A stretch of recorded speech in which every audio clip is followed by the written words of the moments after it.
What's up, and welcome to another episode of the Grindline Podcast. You are listening to episode 207. I am your host, Greg. I am here tonight with Ryan and Tyler, but also with Stacy Burlingame, who is the social media manager for the Detroit Red Wings. How are you doing tonight, Stacy? I am great. How are you guys? Making it. Life. It's winter, and winter is always the best, even though it doesn't feel like winter because it's been decently mild and raining for like a week and a half. But we're making it. Ryan and Tyler, how are you guys doing? I'm not too bad. It don't look like I just robbed a bank like Tyler does. He's wearing a black knit cap here. Like he just escaped from the cold, which I don't really believe it because he lives outside. He's in Boston, so you never know what he's up to over there.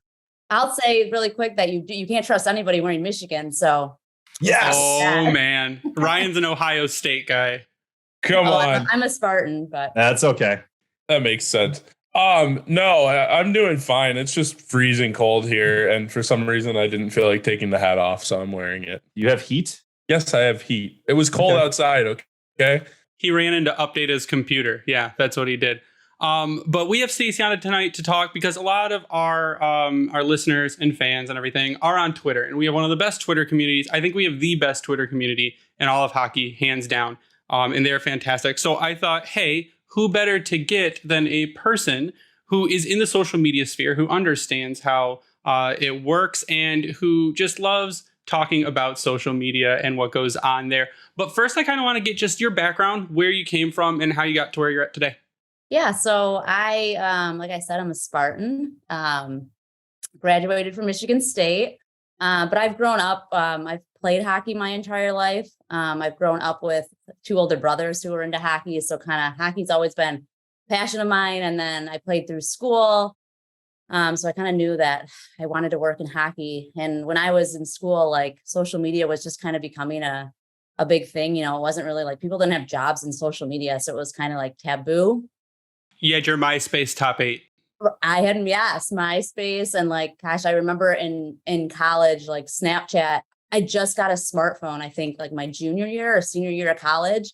And all my friends were Snapchatting before like I actually had a smartphone, and me and my friends would just send pictures to each other because we didn't have Snapchat, and we were like, everybody else is doing this, and we felt left out. So we would do that. So it's crazy to see how far social media has come, but I won't get into all that. After college, I actually got an internship in New York at the headquarters, the NHL headquarters. And I did some kind of like player relations, events, that type of thing. So I kind of got my feet wet there. And after that, I fell into a couple odd jobs. I was still trying to get back into hockey, and it took me a couple of years. But then a couple of years later, the NHL kind of started this program that still goes on now. It's changed names, but when I started, it was the real-time correspondent program. And now it's switched to live social contributor program. But what it is you have a couple of people hired in each market that help the home team and the away team capture social content, whether it be like, photography, videos, whatnot. So I got involved in that program. I was working a full-time job and doing that on the side, working home games for the Wings. And I did that for, I think, a year and a half. And then a social coordinator position opened up with the Wings, and luckily I had gotten to know some of them. So I interviewed, and luckily I got the position, and I've been there 5 years now, 5 years in August. So it's crazy. That is awesome. Social media has changed in my time. So I stalked you on LinkedIn a little bit, and I'm like, oh, well, she has like a huge like hockey background from like top to bottom, which is really cool, which makes sense why you'd be now the social media person for the Red Wings. Yeah, I think it helps. I mean, it's not, make or break, but I definitely think it helps to kind of understand the game. And I mean, I grew up a Red Wings fan too. So I think that kind of plays into what I'm able to do and what I know people want to see, I try to do. So what's like your day to day? Like, what do you, from top to bottom in the morning, you wake up and you just get online, or? I never get offline, pretty much. It's crazy though. I've gotten this question so many times, and it's so different every day. Cause I mean, whether it's a game day or practice day or off day, there's always something going on, and it's always different. But a game day, our team, and I have to give a shout out to my team to start it all off, because like there's a few of us. There's my boss, Andrew, who is the director of social media. And then there's me, the manager. And then we have a specific graphic designer, Michelle, who creates all of our amazing graphics that you see across all our channels. She's amazing. And then Chris does a lot of our video content, all like the short form stuff that you see on our channels. Amazing people. And they obviously make my job easier because I just a lot of times just put it out there. They make it awesome. And we all, come up with the ideas together. But day-to-day game days, we are there at like 9:30, 10 in the morning to cover morning skate. And we stay the entire day through the end of the game. So we usually leave like 11 o'clock.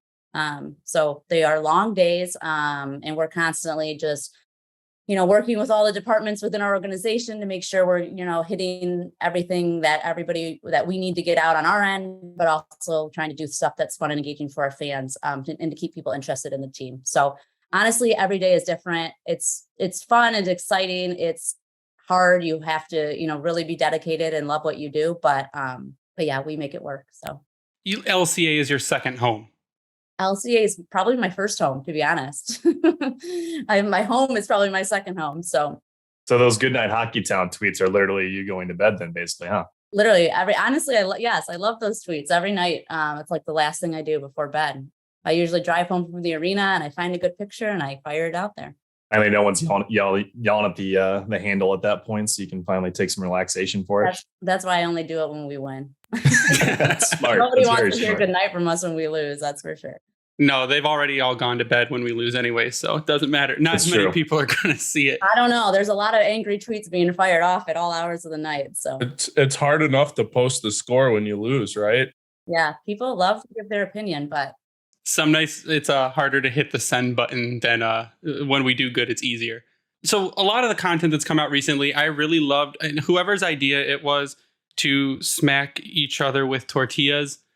With mouths full of water was one of the best ideas I've ever seen. It provided some really great gifs and the guys seem to enjoy it, but it seems like some seem to enjoy it more than others. Who has the most fun with the video content? Who's like, and I assume it's Mo because he seems like a clown, but who has the most fun with the content?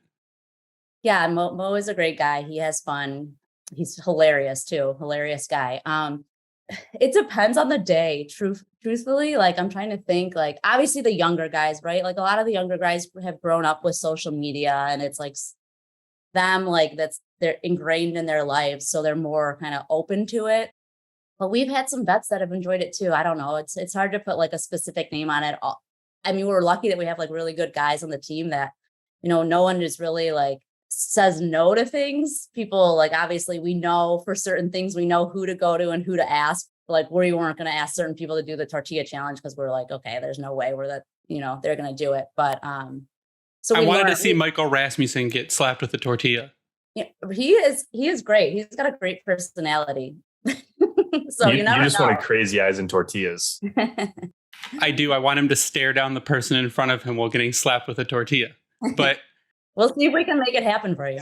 You can see though, like you said, you can see who has a lot of fun with it. And of course it's going to be the younger guys because they're getting all the energy. They're happy. They're just happy to be there a lot of the times. I think it is part of growing up with the online content. They've seen it a lot. They're on TikTok, they're on Instagram, and they're watching the videos. So to be part of it, and it's kind of the same for us at a point where we grew up with it too, or in the middle of it, or when it was, or started with it when it started, and now we are part of it. And it's fun to be part of it. And maybe it's the older guys who it wasn't really a big part of their life, so they don't maybe get into it as much. But I understand why the younger guys would like it. Now with Twitter, like we talk about Twitter a lot, and like we said, our Twitter fan base is the best fan base in hockey.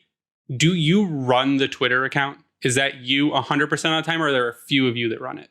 So there are two of us that are hands-on on all the channels, do all the, posting. And then we have like the other, like I mentioned before, we have our like specific graphic designer and our specific video content producer. So the follow-up to that is, do you feel the love from everyone online?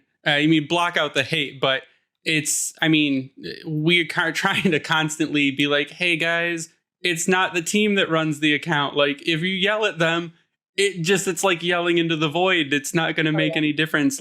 But I think there's enough to counteract that of people that just absolutely love the team and love the giveaways and the social interaction that just happens organically. Yes, we see it all. And we are so appreciative of the people that like are just nice, positive people. It goes such a long way. I think a lot of times people forget that there's people that are behind the keyboard sometimes. And like, I get it. I get it. Like, I know how it is to be a fan and I know how it is to be upset, but people can be mean online. I think sometimes people forget that like you're hitting send, but it's affecting somebody else. And I try to, not let it affect me personally, but sometimes there are times where it's like something sent and it's like really, but like you said, our fan base and Twitter, especially, like there's such good people that outweigh the bad for us. And that's why I have like those good night hockey towns. It's such a little thing, but the feedback that we get back on those, it's always so positive. So I love like ending the night with that because I know everybody's going to, kind of say good night back and show the love. And that really is what it's all about for me. It's, the good way outweighs the bad in my eyes. So would you say that's your favorite part of the job then? Just being able to interact with the fans? 100%. And I know I've said this multiple times, but like I was a fan before. So it's, for me to be able to like be the one now that's kind of like giving the fans and attracting them to the team and keeping them interested as much as we can. Like that's huge for me. Like I love being that person and being a part of a team that can bring this like passion for this team to the fans. So definitely one of my favorite parts for sure. So a question we get a lot is there a playbook? Like, is there something you guys have to follow? Like, you're allowed to talk about this, but kind of stay away from this, or don't be too jokey, try to be a little bit more serious. Because I feel like the teams that are those older teams, the original 6 teams, they tend to handle social media when like responding to people or posting during games, they tend to handle it a bit more, I guess, professionally than a Vegas or than a couple of the other teams that throw out just a joke tweet after joke tweet or meaningless post. Yeah, Carolina does a lot too. Yeah. But they do it on purpose. They run off the whole jerks thing. So is there like kind of a guideline you guys have to follow? Yeah, I think there's a brand standard, right? Like we are an original 6 team. And we try to keep it professional, but we also like, we have fun with it and we try to have fun with it in a classy way, right? Like we have relationships with the team. We're constantly like working with the team and knowing that these guys are watching, we try to keep that in mind, knowing like, okay, is this something that if we put this out, is this something that the guys are going to like, or like, so like, we definitely have a brand standard and we definitely like know, and Andrew and I, we kind of are very hand in hand with, and we're always shooting ideas off of each other. But at the end of the day, yeah, we kind of keep in mind our brand and the professional side of it. And yeah, if that makes sense. I don't know. It's kind of hard to It does. No, that makes a lot of sense because we talked about it too. So DJ Chachi, who is the DJ at LCA, he did like a Reddit AMA and he was asked like, hey, what's with all like the weird music choices and stuff like that? And he said a lot of it is what the guys want to hear. Mm-hmm. They're down there, they're playing the game. It's music that's going to help them, as to where in the 90s it was all arena rock and stuff like that. So I can see that with social media too, because again, you're getting a lot of younger players. We're like, the 5th youngest team in the league right now. Mm-hmm. And those guys are on social media. They're looking at stuff. They're going to see what's posted. So I totally understand like a business not working for just the fans, but also working for its employees and putting out content that also kind of vibes with what they're doing. So it makes total sense. And Vegas is, they came out like really hot onto the market, but they were an expansion team in a city that like, it's not a huge hockey market out there, I would say.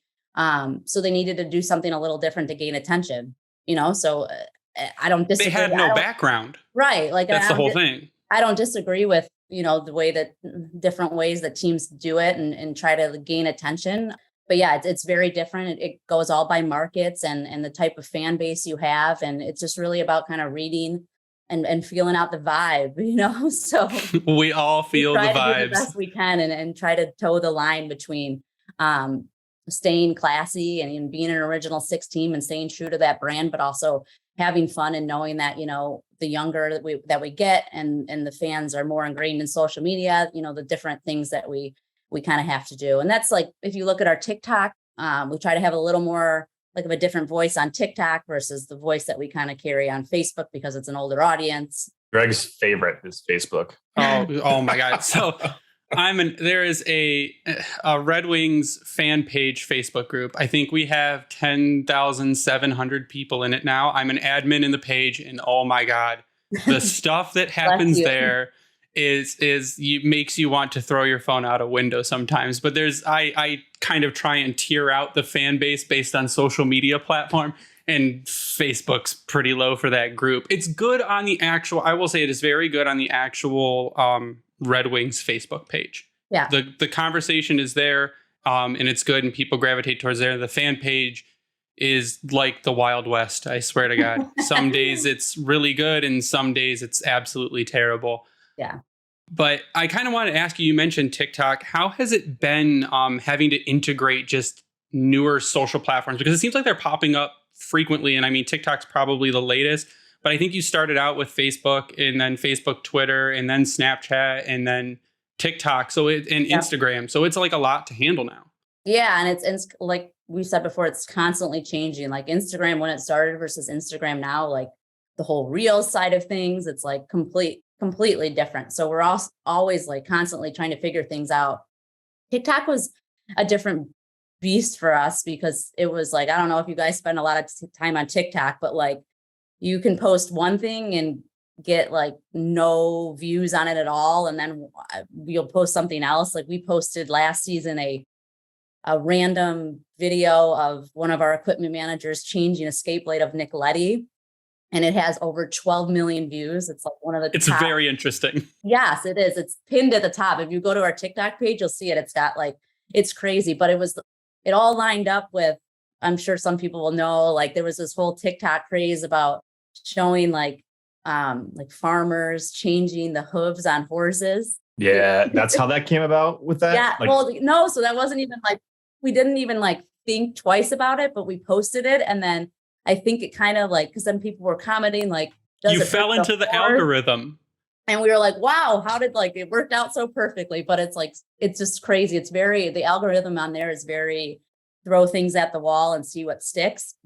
One of the things that is hard for us is that like, as a brand, we deal with like music. Like a lot of people can just go on there. Like I could on a personal account, probably go on there and post a TikTok with a Beyonce song and wouldn't get flagged. But if we went on there and posted a video with a Beyonce song, we would get flagged and have to take it down. So we have to really be careful, like with what we're posting and the sounds we're using. And I don't think a lot of people realize that. Like, I know we've posted TikToks before that we've had to use a different sound than what was with the trend. And people were like, you used the wrong song. But I'm like, you don't understand that we would be fined if we.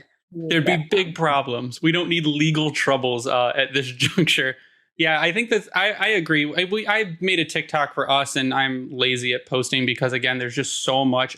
My day job is marketing. I'm a marketing director, so I handle all the social media stuff for the company. So I'm on social media all day for work. Yeah. And then I got to be on social media because I'm on it for work anyways. I run the podcast social media. Yeah, but you like it. I do. Yeah, it's like loving the abuse. But the TikTok is it's for the kids, man. That's what it's for. And I have a hard time keeping up with it. And now you got YouTube with YouTube Shorts, which is basically TikTok for YouTube. Right. And Facebook has Reels now. Instagram too now. Yes. Well, it's the same thing with Instagram, like you mentioned, with the one random TikTok video that took off.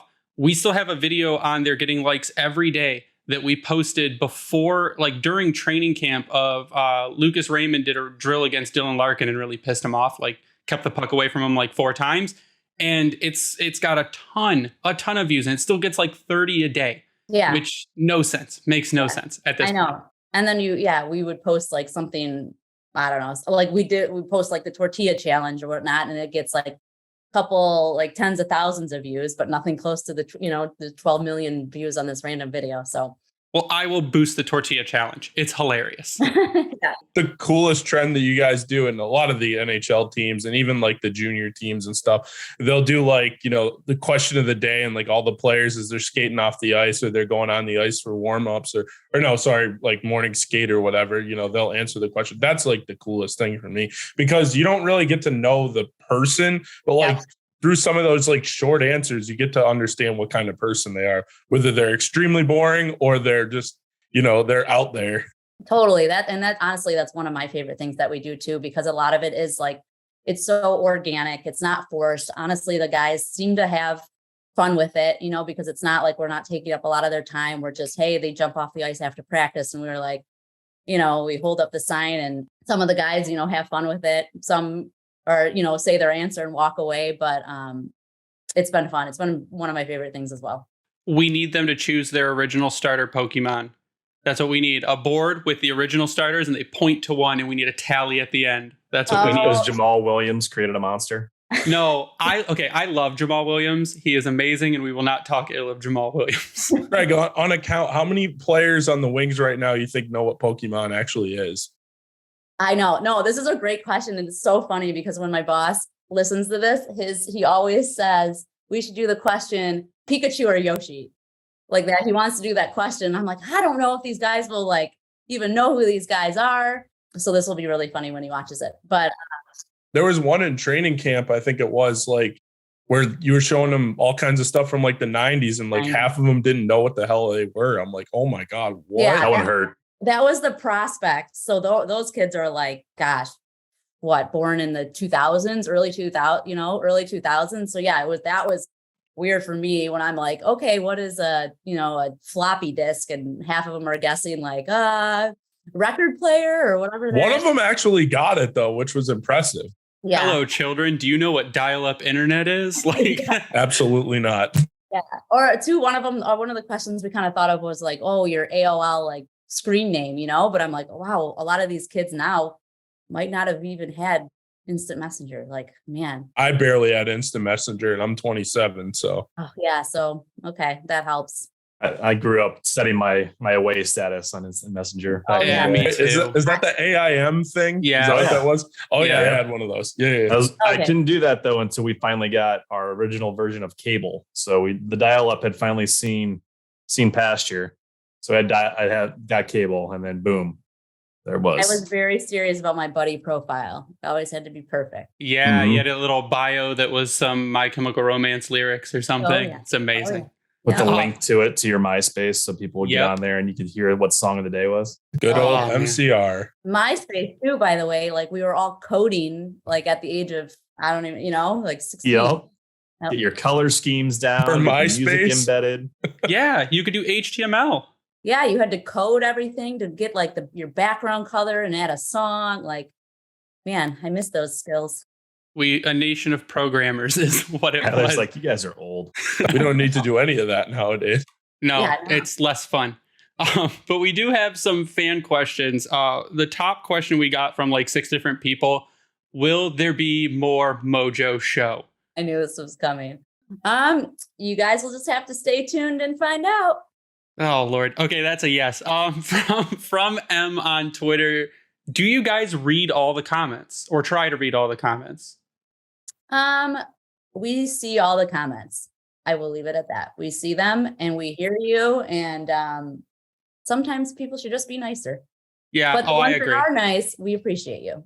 Yeah, that's one of the questions I had was, do the people that think that Twitter is run by the actual team, is that like a pet peeve?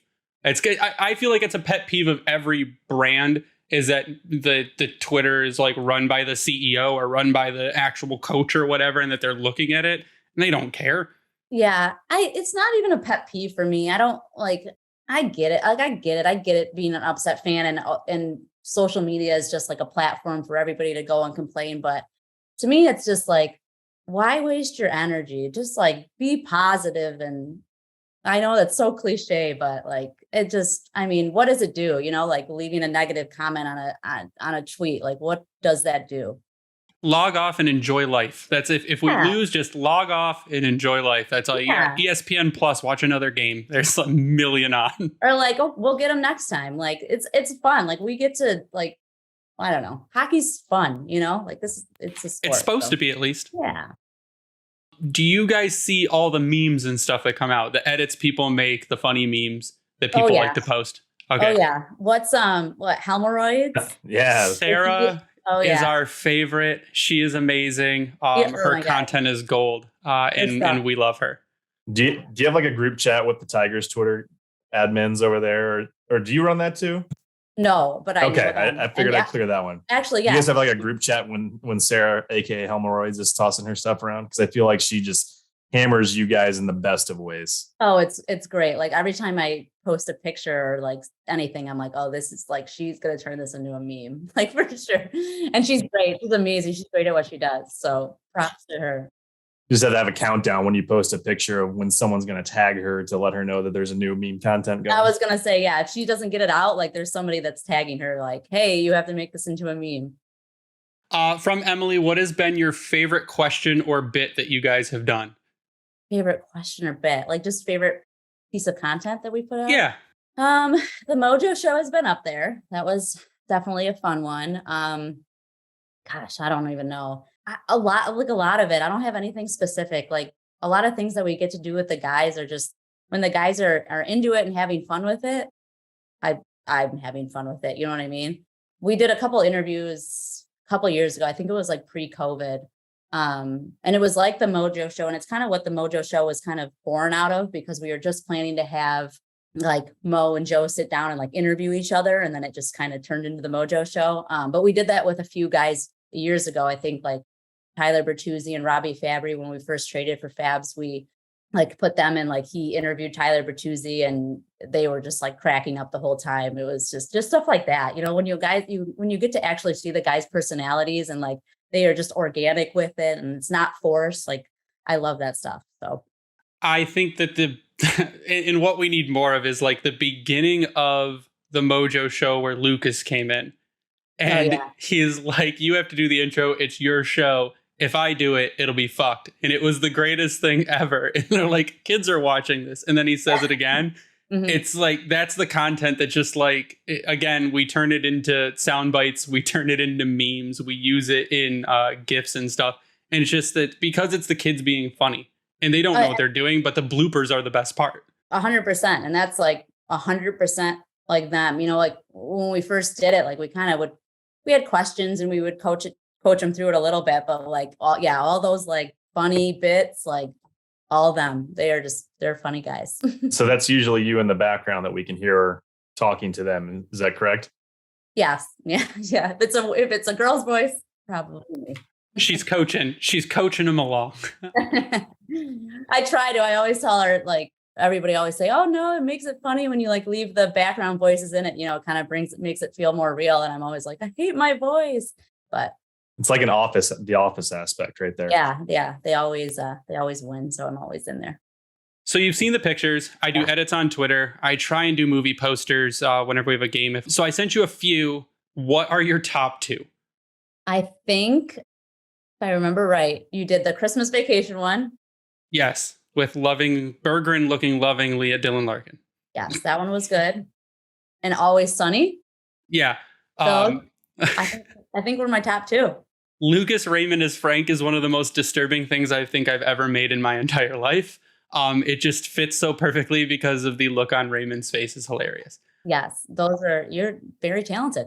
Thank you. I mean, we're going to keep doing them because they're fun and people enjoy them. Just like Sarah does her memes. I like doing the edits because I like kind of matching who we're playing against, try to pick a movie poster that relates to the other team and then put our people in it. Are you a big Always Sunny guy? Always Sunny is very, very funny. Yes, it is a very funny show. Last year we won in Philly, and our Chris, our video producer, always does like little like win, you know, fun little recap ones. And he did one that was like based on the Always Sunny theme. I don't know if you saw it, but it was really, really clever. I'll have to go back and look for it.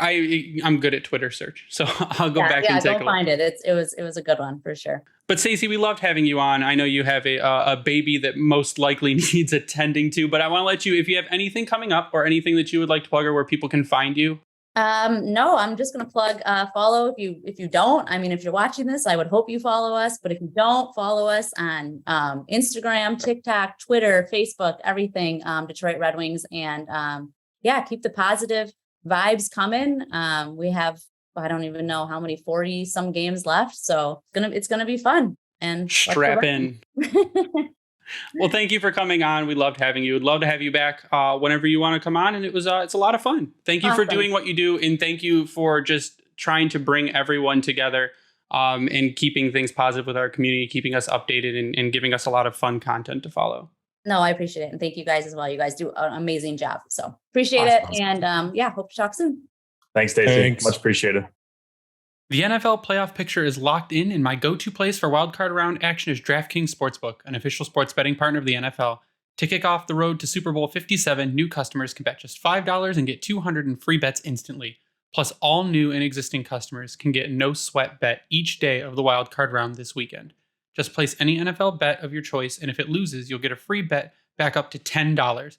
Action so good, why bet NFL playoffs anywhere else? And I guess it's too bad that the refs jobbed the Lions because they could make a ton more money if the Lions were in the playoffs.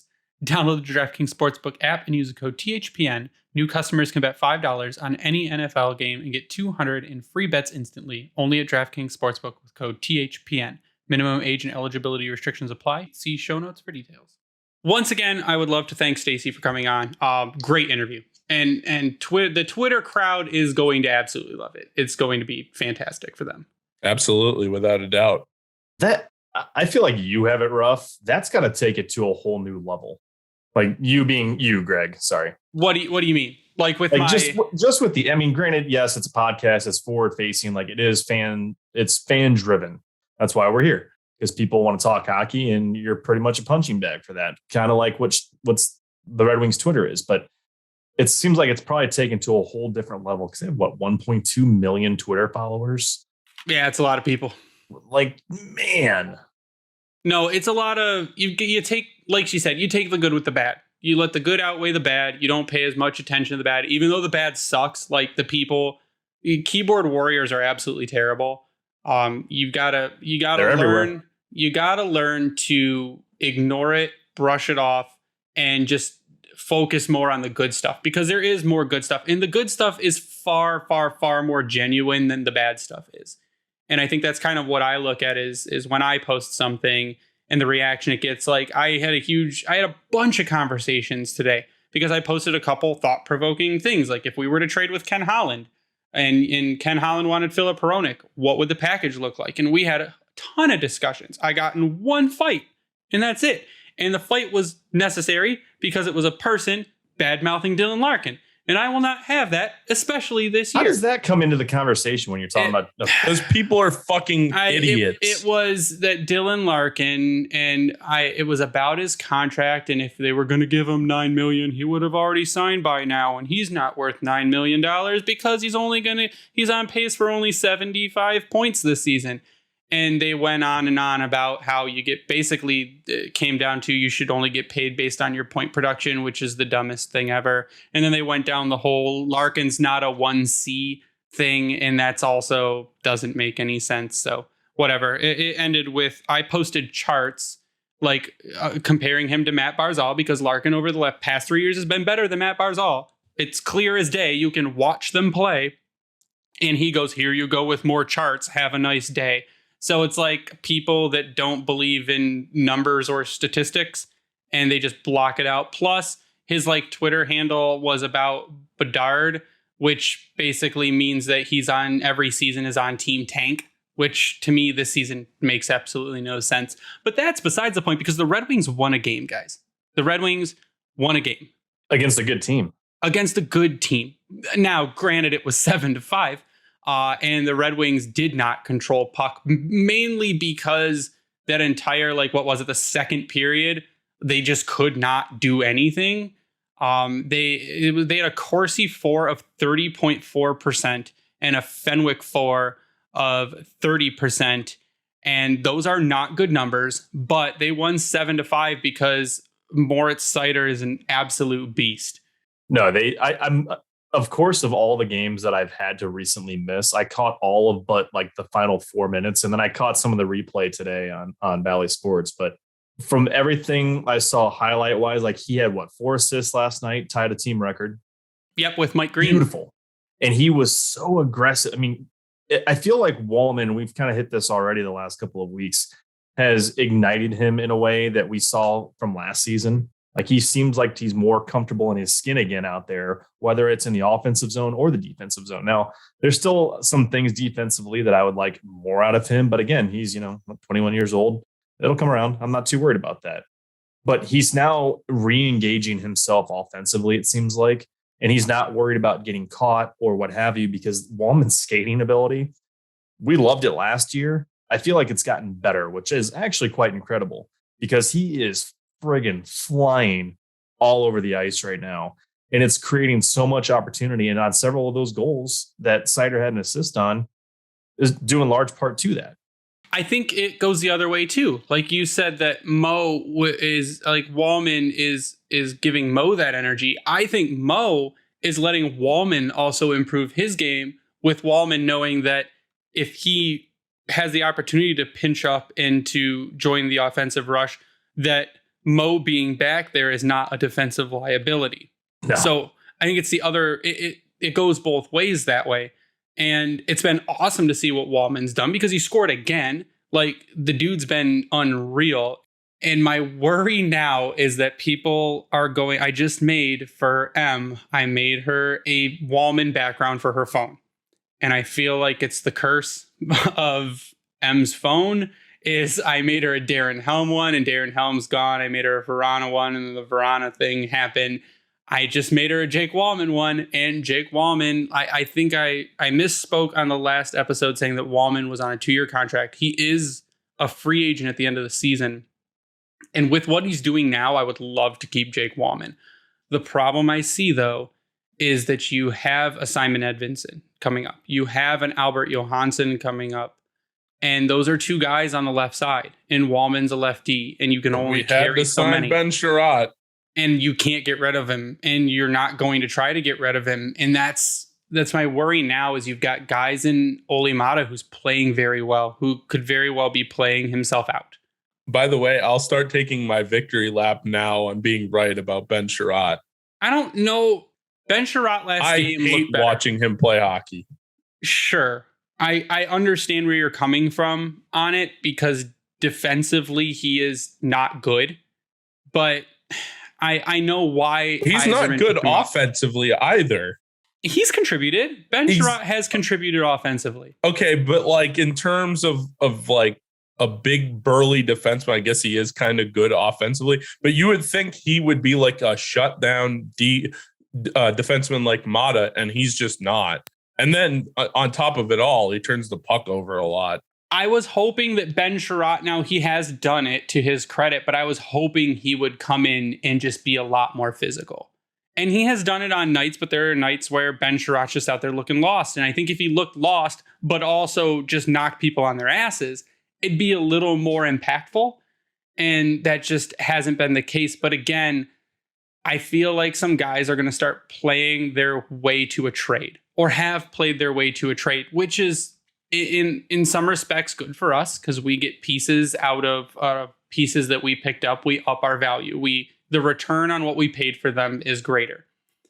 But I'm liking what they're doing and how they're affecting the team. Like I think if you trade an Olimata, you're not down the stretch are not going to perform as well, and you're going to continue to drop. Same with a Jake Wallman because you don't know yet what Simon Edvinsson is ready to do at an NHL level, and you don't know yet what Albert Johansson is ready to do at the NHL level, and you've got to assume that those are the next 2 call-ups if you trade those guys. So that's my worry right now. But to your point, Ryan, Wallman and Seider is the pair that it should have been since the end of last season, and it's been fantastic. Well, I mean, we did lose him for several months, so that didn't help, obviously. But all we can do is play the what if game for if we had half these guys healthy at the start of the season, or we did have start healthy, but if they would have stayed healthy, I should say, preface it that way. Like, how does this defense change? I mean, with that being the case and Wallman being in the lineup, do we see that emergence of Mata and Hronek at the start of the year? We may not have had that offensive explosion. Now, I'm not going to say, because we've seen it from Hronek the last several years, so I doubt that he would have been affected in such a way, but I don't think we would have necessarily seen that coming out of Mata. So it's like almost a double-edged sword. Now, it's not to say that it wasn't there, even if Wallman was there, but I don't think that we're having the same like conversation per se at this point than what we were, because Sherratt early on, we thought it was a decent pairing, and he's just kind of like there at this point, which is the frustrating part. And Tyler, to your point, you could argue that that's what most people have seen up until this point of his career. Like it blows my mind that he was traded for a first round pick last season, which that is utterly hilarious. That's almost criminal. But it's also, he's not the worst thing that we've had on the ice this season, and to me, that's the silver lining to it. He had the most ice time out of all skaters in that game against Winnipeg. 23 minutes and 16 seconds for Ben Sherratt. Mo came in second at 23:11. So I don't know what's happening. I don't know what to say about that or why that has happened, but they trust him. They put trust in him, and they're throwing him out there for a reason. Now, that reason I don't know, but they're doing it. And in the Winnipeg game, yeah, they scored 5 goals against you, but your team scored 7 and you won. Did you see Coach Alone's comments after the game, though? Which one? The one he said that was probably one of their worst games of the year.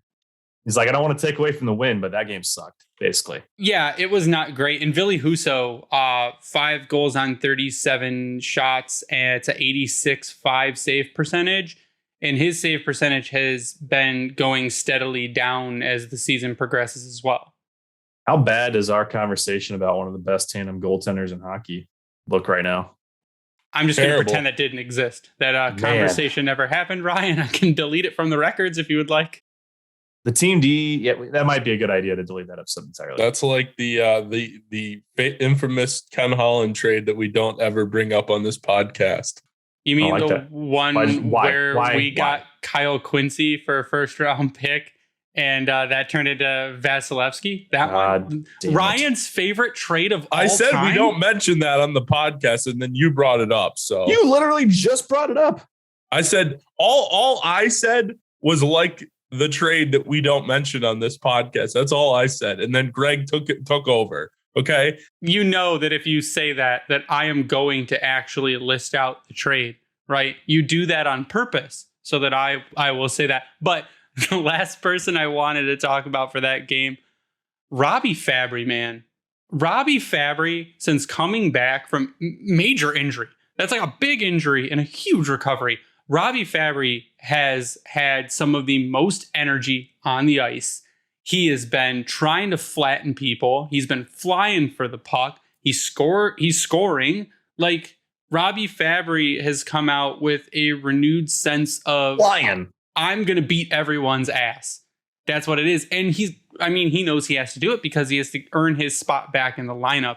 And he has more than done that. And with the depth now, and I think that's what the Winnipeg game showed, is that with a team that's getting healthy, and Tyler Bertuzzi was decently effective in that game as well, is that when you can have a third line that's got Robbie Fabry on it, you're doing something right. And I think we said from last season that at the end of the day, if Robbie Fabry is a third line player on your team, you're in a really good spot because he is a very talented player. He's a like I said, a high energy player, an offensive style player that could be on other teams or on good teams, a top 6 guy. You could flex him into the top 6, but on a playoff contending team or a Stanley Cup contending team, he should be on your third line. And that's, I think, the point that we're getting to.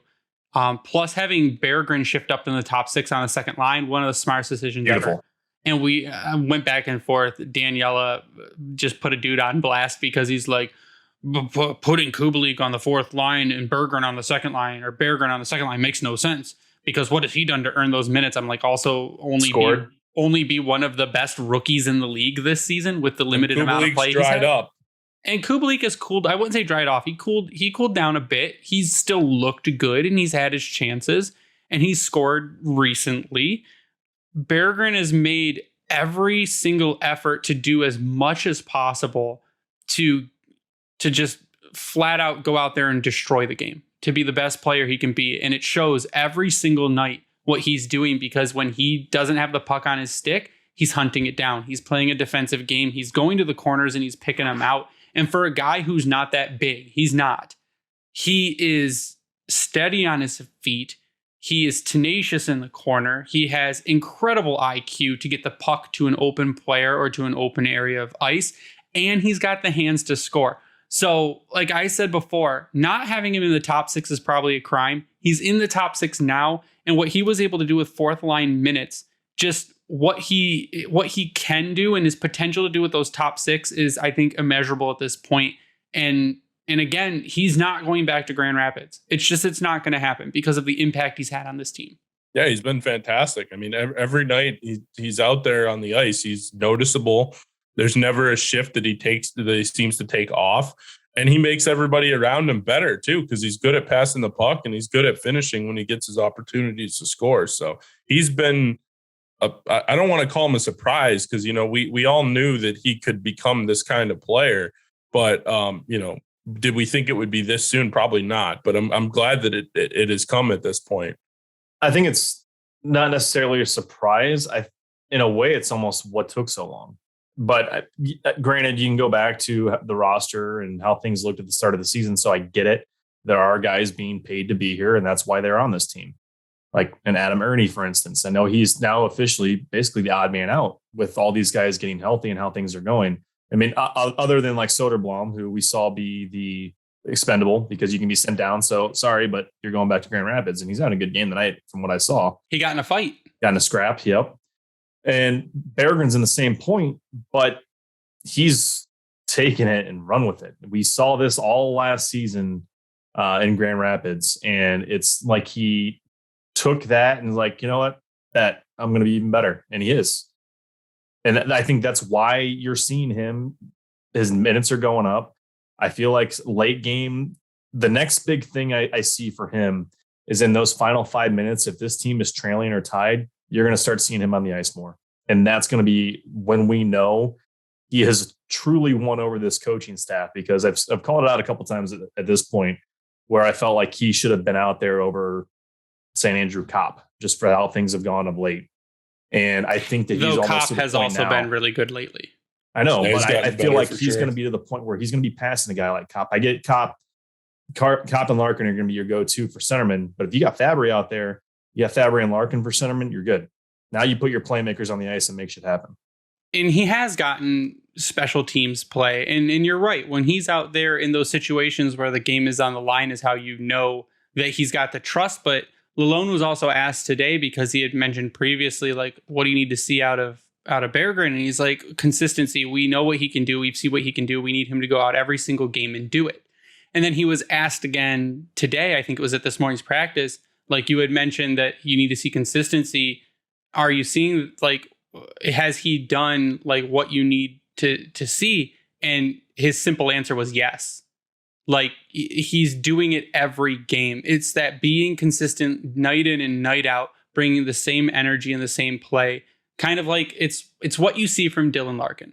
You see that on a night in and night out basis, Dylan Larkin is 100% motor 100% of the time, whether he's injured or not, he's bringing his game. And I feel like Berggren has that same, he's one of the few guys that has that same kind of energy. Every single night, he brings that same style game to the rink. And I think if Robbie Fabry continues to do what he's doing, is, again, that same style guy who can come in every single night and you know what you're going to get from that player. And that's what you need on a team that's looking to make the playoffs. And it's what you need for a team that's looking to set their identity over the next several years. And we've been waiting a long time for Johnny Burgers to make his NHL debut. We've been very excited over him, watching what he's done in the SHL and in Europe and Team Sweden. Especially after his major injuries. Yeah, plural there. So to see what he's done the last year and a half, really, between Grand Rapids and here is huge. And it's what they need. I'm going to keep calling him a Zetterberg light because the playmaking that he is doing, the passes that he makes, and just his overall IQ. Because when he's on the ice, he is one of those guys right now that are making people around him better. We've seen it on the fourth line. We're seeing it on the top line. And that is huge. And that is what this team desperately needs. Yeah, I think Bergeron has been, like I said, he's been fantastic. I just want to go back to Fabry for a second. I mean, he's played 2 games now, and he's been effective in both of them. In the Toronto game, he didn't play, and you could just see how different the team was offensively and on the forecheck and everything else. So he's a legit spark to them right now. He is a spark, and you know what? I do like him. I will just kind of go back to what you said, though. You said you like him in the middle. I like him better on the wing. I think he's much more of a wing. No, I didn't mean I want him in the middle. He's got the ability. So if you've got him and Larkin out there in a late game situation, I see that can be your secondary center if absolutely need be. That's what I meant by that. I see what you're saying. And, on a side note, that tip was ridiculous that he scored last night. Yeah, and it's stuff like that. And I said getting healthy is a wonderful thing. It's great to see because I think if you had a healthy team from the beginning of the season, now Bergeron might not be here right now if you had a healthy team throughout the entire season. But I think that the team that's on the ice now, and you're going to probably get back a Zadina, and we'll see what happens there, is a team that can win. If they play good defense, which they didn't do against Winnipeg, but if they play good defense, I think it's a team that can win. And that's what we're looking for, or at least a team that can compete every night, because we said that's what the goal was from the beginning of the season, was competing every night and bringing your best, most consistent game and becoming a consistent team and rebuilding that culture. And I think that's what a team like we saw against Winnipeg, or that roster, granted the defense was bad, can do. And that's, I think, what we definitely need to see more of. See, here's what's I'm stuck with, though. I mean, we've got the players that aren't executing, meaning our defense, our actual defensemen, or is it the team system is just something's not clicking with these guys? Is it a little bit of both, or are we so worried about executing a play style that they're forgetting that, hey, I've got the talent to go make a play other than just having to be in this spot? I think the biggest issue to me watching the games is there's too many missed assignments. And that just goes back to, I don't care about what philosophy you have. You have to, I see guys like Mo Seider missing assignments. That can't happen. I know he's a young player, but this goes back to you playing peewee hockey or, midget hockey or whatever, where you can't leave a guy in front of the net wide open to tip the puck on the power play. You can't leave a guy on the back door. They're going to score. That's how it works. Well, that's what I'm talking about, especially on a PK. Like, are these guys so worried about being in a certain spot that they're just completely abandoning someone to try to not get yelled at or something? That could certainly be it. Because again, like I said, it's all about missed assignments. It's all about giving up 2-on-1s and 3-on-2s. And I'm not talking about 2-on-1 and 3-on-2 odd man rushes. I'm talking about 2-on-1s down below the goal line where you have one defenseman and then there's someone on the back door. They give up a lot of chances. That I feel like that's the biggest thing that the Wings have, that I don't know how you correct it, but they give up a lot of scoring opportunities. It seems like even that Winnipeg game last night, like Winnipeg had a lot of shots. They had a lot of quality scoring opportunities. It felt like. Yeah, it makes sense. And again, it'll tighten up. And we had said that guys like Mo and guys like Lucas, they started the season off slow. And I don't think Ben Sherratt helped Mo at all. And we see that with Wallman, what Mo can do. And I think not quite as much of a boat anchor as DeKaiser, but Mo had to be especially careful defensively when he was paired with Sherratt, which kind of tightened him down a little bit.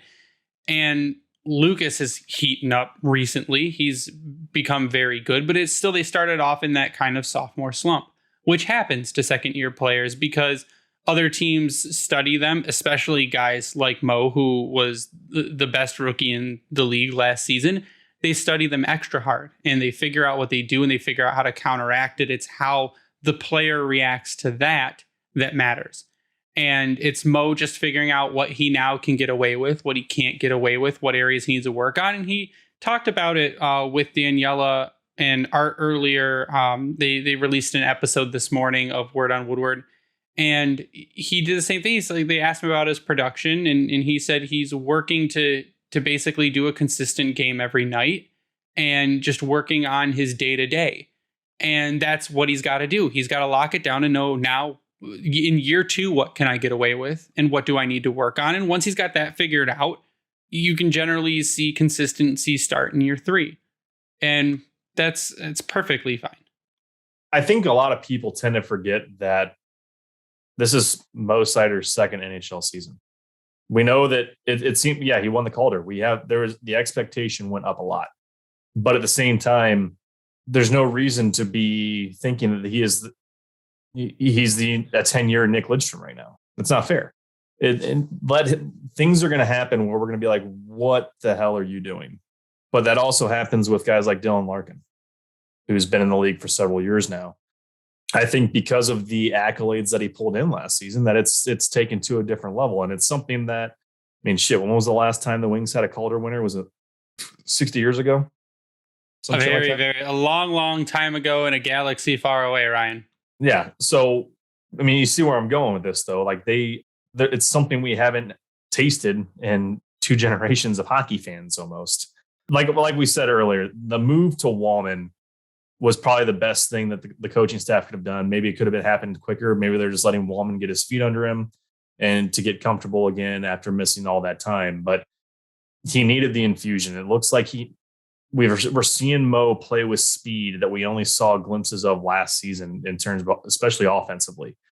When these guys get moving, and we've said this a lot over the last year and a half, 2 years, really, this team can play fast. And when they're playing fast, they're hard to beat.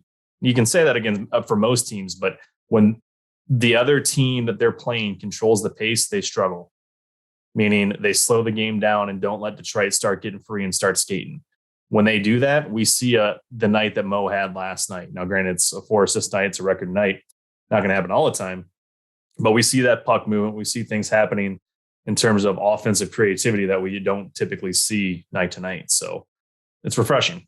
What do you think the biggest issue is too? Because watching that Toronto game, they couldn't score. They really didn't generate a whole lot of scoring opportunities. And I've watched a lot of games this year.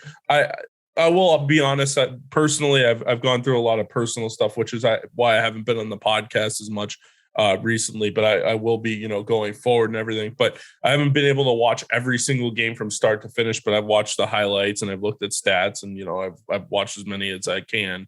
But it feels like there's a lot of games where they kind of lull themselves to sleep and don't score goals. And I always, they're not getting to the hard areas. It feels like in that Toronto game, they had a lot of shots from the outside, a lot of one and done, and Toronto was going back the other way. Like, what can they do to start sustaining some zone time and some offense, really? Because I think the offense is the biggest issue right now.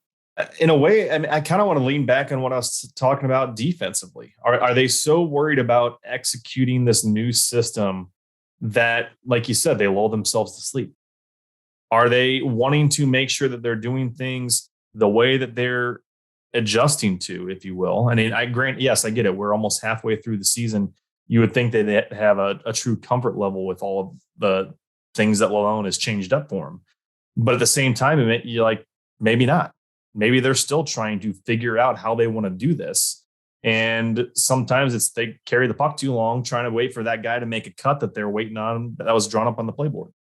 And in some of the more recent games, it's getting guys back into the lineup, figuring out where they fit, figuring out chemistry yet again.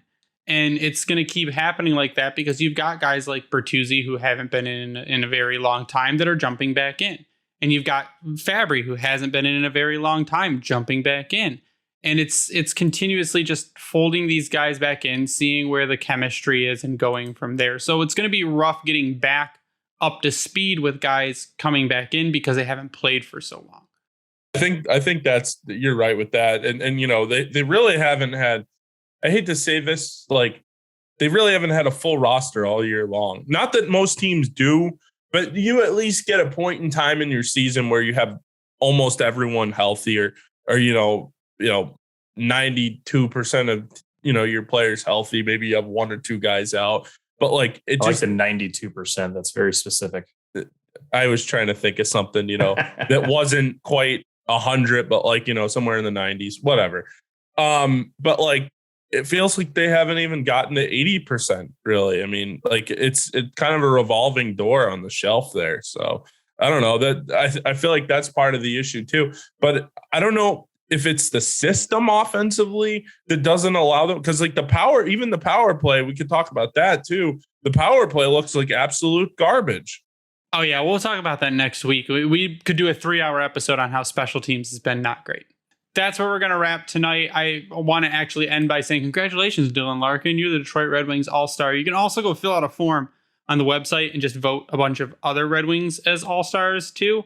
I think you can do 3 for each conference. So yeah, go ahead and do that. I think David Perron should be an All-Star because he's been fantastic this season. But I want to get your guys' final thoughts before we sign off. I'm going to start with Ryan. No, final thoughts. I mean, I hope that with some of these guys, we got Burt back, we got Fabry back. I hope that can bring some excitement to the offense again, because they need it. Like Tyler, we just touched on it there in terms of they just kind of fall asleep, it seems like, to put it simply. That Toronto game was one of the most boring games I've watched in a long time. Yeah. But I mean, it's if that happens, like that's huge, because Burt, we don't know what's going to happen there. He's in that contract year. People want to trade him. I think that ship has kind of sailed in terms of what value you can get, unless he absolutely goes off between now and March 3rd or 4th, whatever day it is. They need that spark. Fabry's been a spark. Wallman's been a spark defensively.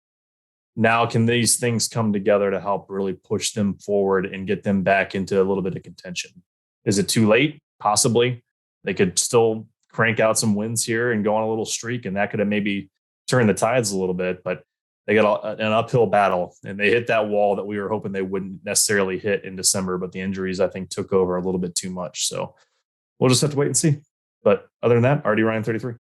Yeah, and even that wall that they hit, I mean, they still lost some games in overtime and still get some points. So, I mean, I don't want to say out of it, but they're certainly right kind of in the mix still. It would probably take a little bit of a pretty high effort to get to the playoffs at this point, but it doesn't matter. All I said, if they're playing important games in March and April, that's all you can ask for this year. And hopefully they can get to that point. I know they have some tough games coming up, but they also have some layups in Arizona and Columbus and some teams that they should beat. Montreal, another one. So Philadelphia. So the schedule eases up just a little bit. So I don't know. I mean, you can, especially with getting guys back healthy. I mean, can you beat a Toronto? Can you beat a Colorado and a Vegas? And that's kind of where you really take that next step forward. So they beat a Winnipeg. They've beaten a Tampa. So exactly. They know twice. They can beat these teams, but how close can they keep it? The biggest thing is being competitive and not letting the games get away from you when it's consistently. Exactly, consistently. So consistency is key. But my final thoughts are, the season is kind of hanging in the balance at this point. They can get themselves back into it with some games won here. And, with everybody healthy, I'm looking forward to it, to be honest with you. Now that there's a lot of sports kind of winding down to an end, college football's over now. You get a lot of attention from people. Now the Lions season's over. Big win by them, beating Aaron Rodgers. Fuck you, Packers.